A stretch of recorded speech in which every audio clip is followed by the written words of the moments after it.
आज हूँ बुधवार मो पु स्कूल छाड़ी आसला बेलू मुझे दुई प्रकार माछ नहीं आसली। आजिकल माछर बरसा मु भांगड़ा माछ बटर माछ नहीं आसी। भांगड़ा माछ गोटा भाजी से तार मसला प्रस्तुत कली। भांगड़ा माछ को भल भाव धोई प्लेट बाहर करदेली। जो मसला बनई फाड़े लेंबू चिपुड़ देली।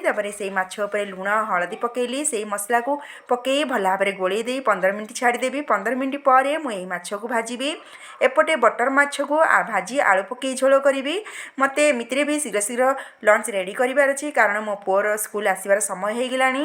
ताकू स्कूल रू आने जी से स्कूल आसी सारापर मत कौन कम कर दिए से सब चेष्टा करता से स्कूल आसिया पूर्व सब रोषे यथाशीघ्र सारे। देखो ये मोर माछ आलू झोल प्रस्तुत हो गला। तापर मु गोटा माछ भाजी देखो बर्तमान भाजुची गोटा माछ भाजी सारापर मोर संपूर्ण रूपे लंच प्रस्तुत हो। देखो ये मोर गोटा माछ भी हो गला। लंच संपूर्ण रूपे प्रस्तुत हो गला। गरम भात सांग को माछ आलू झोल भांगड़ा माछ गोटा भजा देखो बढ़िया देखा जाउची ना।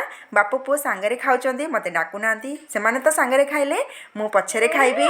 जदि मो वीडियोटा आपण मानकु भल लागि थाए लाइक शेयर सब्सक्राइब कर देबे। आज वीडियोटा मु एठी रखिली पुणी देखा नुआ वीडियो रहिली। जय जगन्नाथ।